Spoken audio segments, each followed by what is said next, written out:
नमस्कार. दीपक रेगे कथाकथन चॅनलवर तुम्हा सगळ्यांचं मनापासून स्वागत करतो आणि एकच विनंती करतो की तुम्ही जर आत्ता चॅनलवर पहिल्यांदा आला असाल किंवा अजूनपर्यंत चॅनल सबस्क्राईब केलेलं नसेल तर प्लीज चॅनल सबस्क्राईब करा. मित्रांनो, आज तुम्ही ऐकणार आहात ज्योती पुजारी यांची कथा निशेष. त्याला जाग आली ती कालिंदीच्या किंकाळीनं. तो दचकून उठला, खोलीतला लाईट लावला, टेबलावर ठेवलेल्या घड्याळाकडे बघितलं. रात्रीचे 2 वाजलेत. काकूचं किंचाळणं सुरूच आहे. तो खोलीचं दार उघडून बाहेर आला. आजूबाजूचे लोक जागे झालेत आणि सगळे सानपांच्या दाराकडे निघाले. अवधूत जिना उतरून सानपांच्या दाराशी आला. दार वाजवलं. काकूंनीच दार उघडलं. अवधूतला समोर पाहिलं आणि त्यांचा आक्रोश आकाशाला भिडला. संध्याकाळी थकून भागून अवधूत देसाई खोलीवर परतला. कसे तरी कपडे बदललेले कपडे नीट घडी करून बॅगेमध्ये ठेवताना त्याला तो फोटो दिसला. फोटोतले ते तेजस्वी डोळे, हसरा चेहरा आणि लांब पांढरी शुभ्र दाढी. तो नको नको म्हणत असताना आईने जबरदस्तीने तो फोटो त्याच्या बॅगेत ठेवला. फोटो ठेवताना गुरुमाऊली तुझ्यासोबत आहे, मला काळजी नाही, असं सुद्धा म्हणाली होती. पुरे ग तुझ्या त्या गुरुमाऊलीचे कौतुक. तूच परवा म्हणालीस ना तुझी ती गुरुमाऊली साधना करायला तिकडे हिमालयात गेली आहे म्हणून. मग एवढ्या दुरून ती मला काय सोबत करणार? समजा म्हणतोय बरं का मी. मला अपघात झाला किंवा साप चावला तर हे तुझे महाराज येणार आहेत का मला वाचवायला? आईची चेष्टा करताना तो हसत होता. आईच्या डोळ्यात पाणी बघून तो वरमला. अवधूत, अरे इतक्या दूर जातोयस, जाताना असं अशुभ तरी बोलू नकोस रे. सॉरी अगं आई, मी गंमत केली. पण आई, हे महाराज बिहाराज प्रकारांवर ना माझा अजिबात विश्वास नाही आणि ते तुलाही चांगलं माहितीच आहे. अवधूत, तुझी नसू दे बरं, पण तुझ्या आईबाबांची श्रद्धा आहे ना, आणि कुणेच्या श्रद्धेची अशी चेष्टा करू नये रे. तुझं नास्तिक असणं, देव वगैरे न मानणं तुझ्या दृष्टीनं जेवढं योग्य आहे असं तुला वाटतं ना, तसं त्यांचं देव मानणं, महाराजांवर श्रद्धा असणं त्यांच्या दृष्टीनं योग्यच आहे. आपल्या श्रद्धा आणि श्रद्धास्थान जपण्याचं स्वातंत्र्य त्यांना नक्कीच आहे. बरोबर बोलतेय ना मी? आजीचा युक्तिवाद तसा एकदम परफेक्ट असतो. आजी, तू ना खरं तर वकील व्हायला हवं होतंस. काय छान पटवून देतेस ग समोरच्याला, एकदम बोलतीच बंद करून टाकतेस. पण तरीही हे बुवा महाराज वगैरे थोतांड माजवणं म्हणजे अंधश्रद्धा नाही का ग? अरे हे ठरवणारा तू कोण? तुला आम्ही तो अधिकार दिलेला नाही आहे. आपल्या घरी 4-6 वेळा महाराज येऊन गेले, त्यांची पूजा अर्चा झाली, त्यांची कितीतरी भक्त मंडळी त्यांच्या दर्शनाला आपल्या घरी येऊन गेली. महाराज घरात असेपर्यंत तू मात्र घरात थांबला नाहीस. सकाळीच बाहेर पडायचास, बाहेरच जेवून रात्री झोपायला, तेही उशिरा घरी यायचास. आम्ही तुला असं का करतोस हे विचारलं का? आम्हा दोघांची, अरुणाची महाराजांवर श्रद्धा आहे, ती ढळणार नाही. आणि हो, तुझी श्रद्धा असो किंवा नसो, म्हणजे नाहीच आहे, तरीसुद्धा आईनं दिलेली महाराजांची, आमच्या गुरुमाऊलींची तसबीर तिच्या समाधानासाठी तरी तुझ्याकडे असू दे. अरे तू आमच्यापासून इतक्या दूर जातोयस, लांब, आम्हाला काळजी वाटतेय रे. बाबांना भरून आलं. सुरुवातीचा आवेश ओसरला. अवधूतनं खांदे उडवले आणि नाईलाज झाल्यासारखा तो फोटो बॅगेत राहू दिला. घर सोडून जाणं त्याच्यासाठीही सहज सोपं नव्हतं.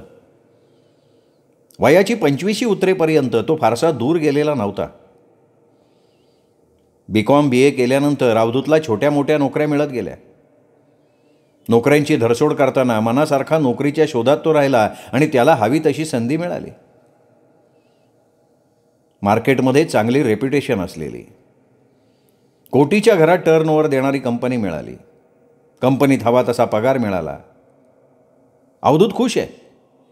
मात्र त्याचं पोस्टिंग मुंबईपासून दूरच्या एका शहरात झालं. जन्मापासून मुंबईकर असलेल्या अवधूतला मुंबई, आपली माणसं, मित्र हे सगळं सोडून दूर जाताना अतिशय जड गेलं. मुंबईत लोक दुरून दुरून नोकऱ्यांच्या मागे येतात आणि तू नोकरीच्या मागे मुंबई सोडून वनवासी व्हायला निघालायस. मुंबईत काय तुला मनासारखा जॉब मिळणार नाही का? कशाला एवढ्यासाठी लांब जायचं? आई, बाबा, आजी, अरुणा सगळ्यांनी हेच पुन्हा पुन्हा वेगवेगळ्या शब्दात सांगितलं, पण त्याचा विचार पक्का होता, आलेली संधी सोडायची नाही. नवं गाव, नवी माणसं आणि नवी आव्हानं. तरुण वयात हे सगळं पेलण्याची उर्मी असतेच, तरुण शरीरात आणि मनात सुद्धा. त्याच्याच कंपनीतल्या शिर्केच्या ओळखीनं कालिंदी सानपच्या घरी गच्चीतली एक खोली त्याला भाड्याने मिळाली. कालिंदीच्या मुलाशी, शशांकशी त्याची मैत्री जमली. शशांक त्याच्यापेक्षा 4 वर्षांनी लहान, कॉलेजमध्ये शिकणारा. वेळ मिळेल तेव्हा अवधूत खोलीवर असला की तो तासनतास अवधूतच्या खोलीत येऊन बसायचा. गप्पिष्ट शशांक कुठले कुठले विषय काढून बोलत राहायचा. अलीकडे त्याच्या बोलण्यात हर्षा हे नाव बरेचदा यायला लागलंय. दोस्तांच्या मैफिली, हर्षाचं खळाळून हसणं, तिचं स्कॉलर असणं, हे आणि असंच बरंच काही सांगतो. हर्षाबद्दल बोलताना त्याचे डोळे चमकतात, चेहरा खुलतो. कुछ तो बात है, अवधूतच्या मनात आलं. तू त्या हर्षाच्या प्रेमाभिमात पडलायस का काय? त्यांनी एकदा सरळ सरळ विचारूनच टाकलं. शशांक क्षणभर गोंधळला. हो, आम्ही दोघं एकमेकांवर खूप प्रेम करतो. कॉलेज सुटल्यावर आम्ही गावातल्या टेकडीच्या पायथ्याशी भेटतो. आम्ही लग्न करणार आहोत, त्यांनी जरा बिचकतच सांगून टाकलं. अवधूतची शंका खरी ठरली होती. काकूंना हे माहिती आहे का? कालिंदी सानपला अवधूत काकू म्हणायचा. नाही माहिती. हे बघ शशांक, आधी शिक्षण पूर्ण कर. प्रेमाभिमाच्या भानगडीत पडायचं वय नाही आहे तुझं. नोकरीला लाग आणि मग लग्नाबिग्नाचा विचार कर. अवधूतनं उगाचच पोक्तपणाचा आव आणत सल्ला दिला. त्यानंतर शशांक अवधूतला टाळायला लागला. खोलीवर येणं त्याने बंदच करून टाकलं. कदाचित अवधूत आईला आपलं प्रेम प्रकरण सांगेल अशी त्याला भीती वाटलेली असावी. शशांक हर्षाच्या प्रेम कहाणीतला व्हिलन बनायची अवधूतला इच्छाच नव्हती. त्यांनी त्याच्यापुरता हर्षा शशांक चॅप्टर बंद केला. पण त्याचं कालिंदी काकूंकडे जाणं सुरूच होतं. शशांक 5 वर्षाचा असताना कालिंदी सानपचा नवरा अपघातात मरण पावला. नवऱ्याच्या माघारी कालिंदीने शशांकला जीवापाड जपलं. नवऱ्याच्या कंपनीत कालिंदीला नोकरी मिळाली. राहायला वाडवडिलांनी बांधलेलं 4 खोल्यांचं घर होतंच. नवऱ्याच्या माघारी कालिंदी एकदम रस्त्यावर आली नाही, पण नवऱ्याच्या मरणाची जखम कायम ठसठसत राहणारच की. शशांक हाच तिचा जगण्याचा आधार. त्याचं शिक्षण झाल्यावर त्याला चांगली नोकरी लागेल, चांगलीशी मुलगी बघून त्याचं लग्न लावून देऊ. शशांकबद्दल खूपशी स्वप्न आहेत तिची आणि ती पूर्ण होणार असा विश्वासही आहे तिचा. कारण आनंदमयी मावर तिची पूर्ण श्रद्धा आहे. कुलदेवतेबरोबरच देव्हाऱ्यातल्या माच्या तसबिरीचीही ती पूजा करते. 1-2दा सणाचं म्हणून अवधूतला तिने जेवायला बोलवलं तेव्हा स्वयंपाकघरातल्या एका कोपऱ्यात असलेल्या संगमरवरी देवघरातली कुठल्या तरी माताजीची तसबीर त्यानं पाहिली होती. नंतर बोलता बोलता कालिंदीनं ती तिच्या गुरुमाऊलींची, माताजींची तसबीर असल्याचं सांगितलं होतं. त्या रात्री मुंबईहून आईचा फोन आला तेव्हा आईशी फोनवर बोलताना कालिंदी सानप कशी आईसारखीच आहे, तिच्याही गुरुमाऊली आहेत हे सांगत असताना तो जोरात हसला. लोकांना जगण्यासाठी ह्या असल्या गोष्टींची गरज का पडते? कारण त्यांचा स्वतःवर विश्वास नसतो. हसता हसता तो बोलूनही गेला. विश्वासाबरोबर मानसिक बळ आवश्यक असतं आणि ते गुरुपूजेतनं, श्रद्धेतनं मिळतं. तुला नाही कळणार अरे ते. तुझ्या कालिंदी काकूनं आयुष्यात खूप दुःख सोसलंय. तुझ्याकडूनच मला त्या बाईची सगळी हकीकत कळाली ना. दुःख पचवायला ही ताकद लागते आणि ती ताकद उपासनेतून, ध्यानधारणेतून मिळते. असो, तुझं कसं काय चाललंय? आई त्यानंतर बरंच बोलली.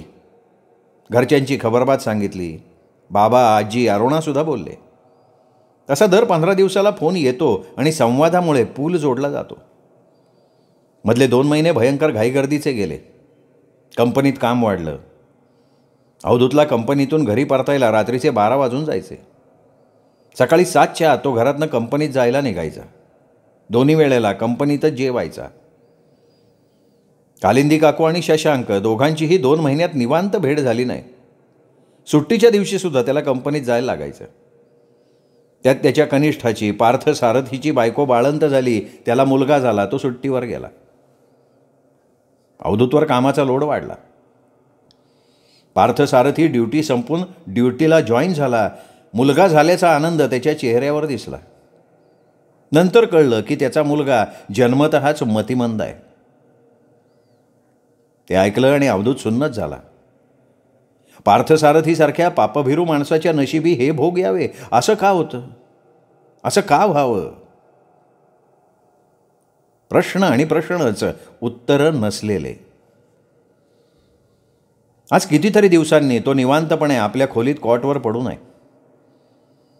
सततच्या कामानं दगदगीनं शरीर थकलंय. येताना तो हॉटेलमधनं जेवून आला. आता फक्त मनसोक्त विश्रांती घ्यायची. उद्या रविवार, सुट्टीचा दिवस, असाच लोळण्यात घालवायचा. रात्रीचे 9 वाजून गेलेत. आजूबाजूच्या घरात अजून जाग आहे. बोलण्याचे, टीव्हीचे आवाज येत आहेत. मध्येच कालिंदी काकूंचा रागीट आवाज ऐकू आला. त्या शशांकला कशावरनं तरी रागवत होत्या. बहुतेक हर्षा प्रकरण त्यांना कळलेलं असावं. जाऊ दे, तो शशांक जाणे आणि कालिंदी काकू जाणे.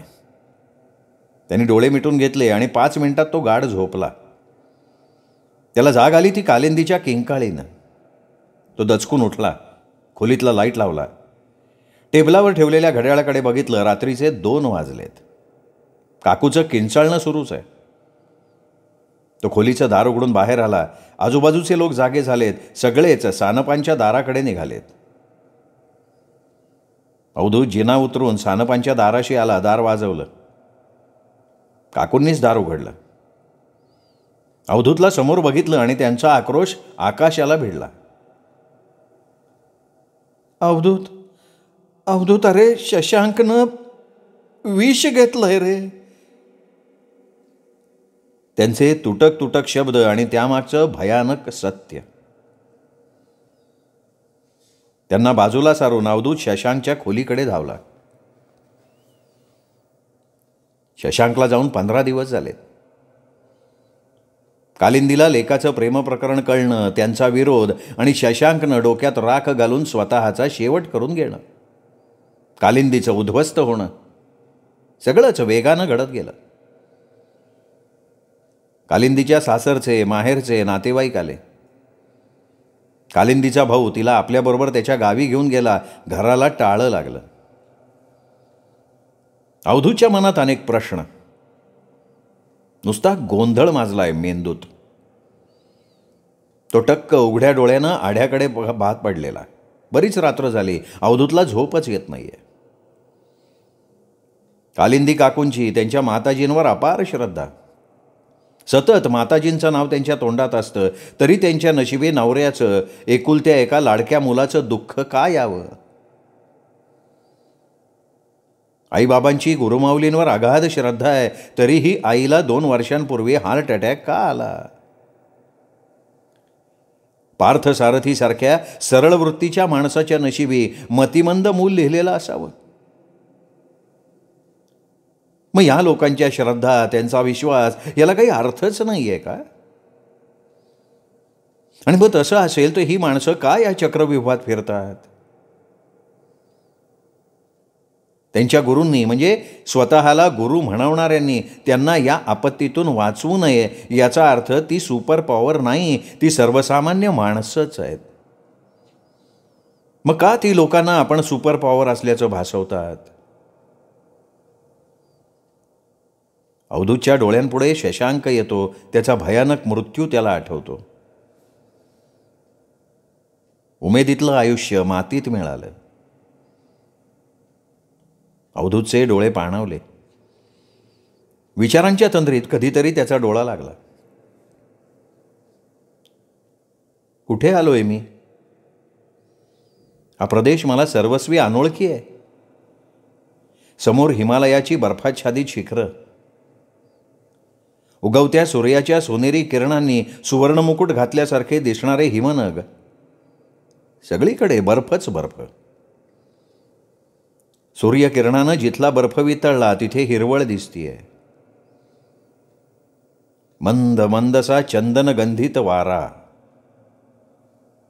हा हलकासा चंदनगंध कुठून येतोय कळत नाहीये. बर्फाच्या विशाल खंडाच्या खालचा भाग वितळून स्वच्छ नितळ पाणी वाहतंय.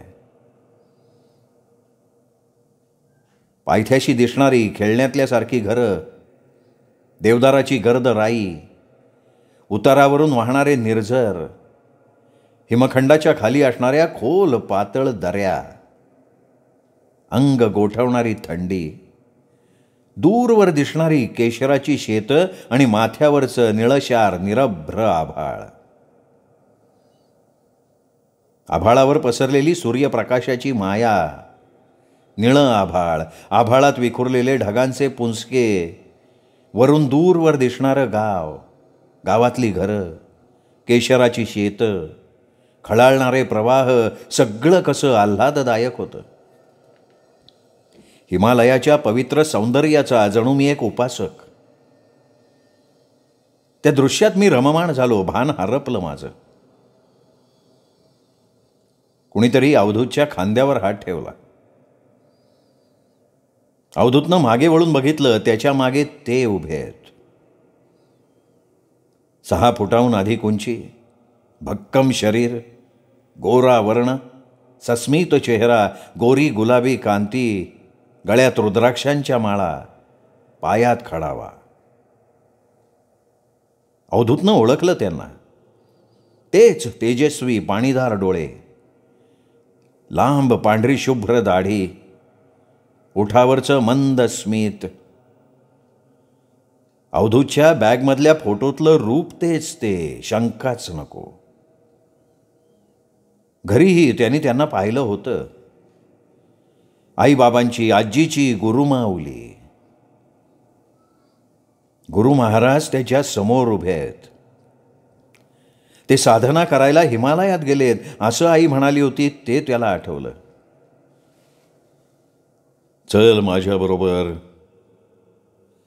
त्याचा हात धरून ते चालायला लागले. जिकडे तिकडे बर्फच बर्फ. सूर्य जसा जसा आकाशात वर चढायला लागला तसं बर्फ वितळण्याचं प्रमाण वाढलेलं. वितळणाऱ्या बर्फावरून तोल सावरत तो झपाझप पुढे निघालेल्या गुरु महाराजांच्या मागे चालत राहिला. बरंच अंतर चालल्यानंतर ते एका गुहेजवळ आले. गुरु महाराजांच्या मागे तो गुहेत आला. ऐस पैस गुहा. मध्ये जमिनीवर घातलेलं मृगाजीन, समोर धुनी पेटलेली, रसरस्ते निखारे. या बर्फाळ हवेत, कडाडणाऱ्या थंडीत ती गुहा मात्र त्या पेटत्या धुनीमुळे उबदार आहे. गुहेच्या दारातून आत येणारा उजेडाचा एक लांबच लांब पट्टा. बाहेर बर्फाच्छादित डोंगर रांगात अशी एखादी जागा असेल याची कल्पनाच येत नाही. विचार कसला करतोयस? बैस खाली बैस. त्यांच्या आवाजात जरब आहे. अवधूत मुकाट्यानं खाली बसला. तुझ्या मनात संभ्रम निर्माण झालाय, गोंधळ माजलाय. मुळात गुरु किंवा महाराज यांच्याबद्दलची चीड तुझ्या मनात आहे. श्रद्धा, अंधश्रद्धेचा कोलाहल माजलाय. गुरु महाराज संथ धीर गंभीर आवाजात बोलत होते. गुरुवर श्रद्धा असून, ईश्वर या संकल्पनेवर विश्वास असूनही माणसाच्या वाट्याला दुःख का येतात? आप्तांच्या मृत्यूसारखं भीषण दुःख त्याला का भोगावं लागतं? गुरु केलाय तर गुरुनं भक्ताला या दुःखांपासून, संकटांपासून मुक्त करावं ही तुझी एकंदर सामान्यांची अपेक्षा. इथेच चूक होते. तुमच्या ऐहिक आर्थिक वैयक्तिक दुःख संकटांवरचा गुरु हा उतारा नाही, तो थोतांड नाही. काहींनी गुरुत्वाचा बाजार मांडला, गुरु या शब्दाची घृणास्पद थट्टा मांडली, पण ते योग्य नाही. सत्य, श्रद्धा, समर्पण याच्या अनुभूतीतून सद्गुरूपर्यंत जाता येतं. ती अनुभूतीच नसेल तर गुरुकृपा होणार कशी? तुम्ही तुमचे प्रापंचिक प्रश्न गुरुवर सोडून निर्धास्त राहतात, ते योग्य नाही. गुरु, महाराज, माऊली साधन मार्गातले मार्गदर्शक आहेत. माणसाच्या वाट्याला येणारी सुख दुःख त्याच्या कर्मबंधनाची फळं आहेत. साध्याकरता साधन करणं साधकाला आवश्यक आहे आणि साधनेकरता गुरूंचं मार्गदर्शन गरजेचं आहे. तुझ्या आईचा हार्ट अटॅक, शशांकचा मृत्यू, पार्थसारथीच्या मुलाचं अपुरेपण हे सगळे कर्मबंधनांचे परिणाम. ते होणारच होते, अटळ होते ते. गुरुमाऊली ते दुःख सोसण्याचं बळ देते, दुःखाची तीव्रता कमी करते, होणाऱ्या घटनांना टाळू शकत नाही. तुम्ही तर गेले काही महिने हिमालयात आहात. शशांकला तर तुम्ही ओळखतही नाही. मग तुम्हाला हे सगळं कसं काय माहिती? अवधूतनं विचारलं. गुरु महाराज हसले. साधना ते तुला सांगून कळणार नाही, अवघड विषय आहे एवढंच सांगतो. कुठल्याही व्यक्तीकडे घटनेकडे पूर्वग्रह दूषित नजरेनं पाहू नको, त्याने दुःखच वाट्याला येईल. मनातल्या घडामोडींकडे अलिप्त वृत्तीनं पाहायला शिक. आत्मजागृती झाली की सगळे विकल्प गळून पडतील. मनःशांती करता स्वतःच्या मनाच्या अंतर्गत कोलाहलाचा शोध घे. घडणाऱ्या घटना भूतकाळात फेकल्या जातात. भविष्य अज्ञानात असतं, पण ते ज्ञात नाही. आणि जे विनाश पावलं त्याच्यासाठी दुःख कशासाठी करायचं? वर्तमान तुझ्या हातात आहे, वर्तमानात जगायला शिक. आत्मबोधातून आत्मानुभूतीचा अनुभव घे. जा आता. गुरु महाराज बोलायचे थांबले. त्यांनी डोळे मिटून घेतले. अवधूत गुहेच्या बाहेर आला. चालता चालता बर्फावरनं त्याचा पाय घसरला आणि तो खोल खोल दरीत कोसळला. अवधूत दचकून एकदम जागा झाला. पहाट व्हायला आली होती. बाहेरचा काळोख निवताना अवधूतच्या मनात हळूहळू प्रकाशाची ज्योत चेतत होती. त्यांनी बॅग उघडली, बॅगेतला फोटो काढला, खोलीतला दिवा लावला. फोटोतले तेजस्वी डोळे त्याच्याकडेच पाहतायत. पांढऱ्या शुभ्र दाढीवर काचेचे बारीक कण चमकतायत. हे कसले कण? अवधूतनं फोटो बाहेर झटकला. अगणित बर्फाचे कण जमिनीवर पडले, चकाकणारे दवबिंदूच असे.